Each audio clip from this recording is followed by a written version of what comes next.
This is Chemical Equations 101. I'm Miles Frednick. I'm Alex Wright. And I'm Rowan Boyle. Coefficients and subscripts. To understand coefficients and subscripts, you need to first look at your ion and look at the coefficient and the subscript. The coefficient represents how many of the ion that you have, and the subscript represents how many of that specific element that you have in the ion. How to count the number of atoms in a system. When counting the number of atoms, you need to multiply the coefficient by the subscript. And if we look at this, 2 glucose molecules, you have 6 C's and you have 2 of them, so you multiply 2 by 6 and you get 12 carbons.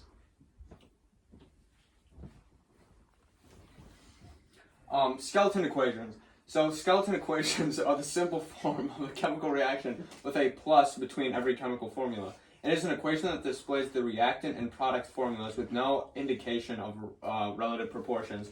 A skeleton equation is a chemical equation that is unbalanced, hence the name. It's meant to represent how bare the equation is, and this is an example of a skeleton equation. Alright, so here's how you balance a chemical reaction. So the first thing you're going to want to do, you're going to put in ones as placeholders for every coefficient. You're trying to find the coefficients in these gaps. So you need the same number of each atom on each side of the equation. As you can see here, there are 3 Brs on the left side, so you're going to need to change that coefficient so that there are 3 Brs on the right side.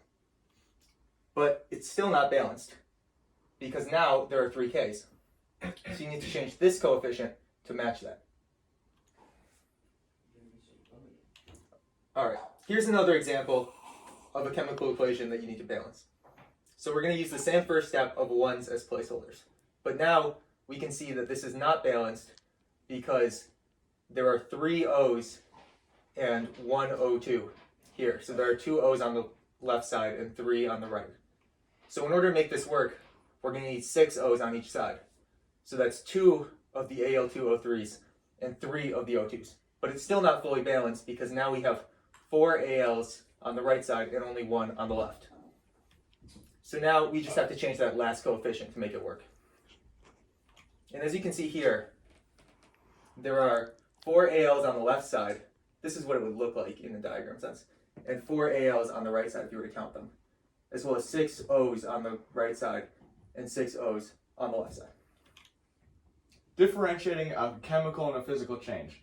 To see if something is chemical or physical, you can see if an odor was produced, if there was a change in color, if heat was produced, endothermic and exothermic, if there was a production of gas, or if a precipitate is formed. A physical change is usually just a transition in chemical state. Classifying chemical reactions. So there are 5 kinds of chemical reactions, those being synthesis reactions, decomposition reactions, single replacement reactions, double replacement reactions, and combustion reactions. A synthesis reaction occurs when 2 different atoms or molecules interact to form a different molecule or compound. Usually they release energy and are therefore they are exothermic, but an endothermic outcome is also possible. This process is depicted with the general equation A plus B equals AB. And an example of a synthesis reaction is this.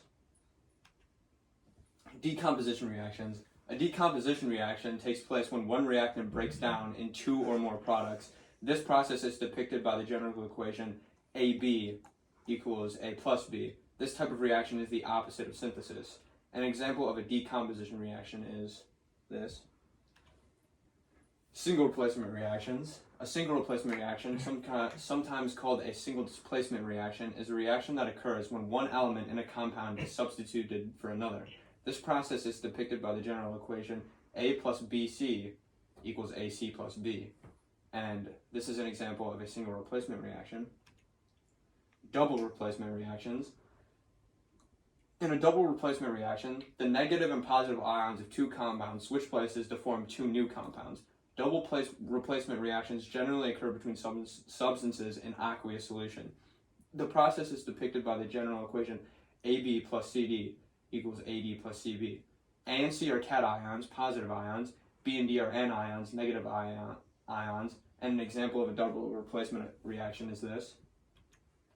And finally, combustion reactions. A combustion reaction is a reaction in which a substance reacts with oxygen gas, releasing energy in the form of light and heat.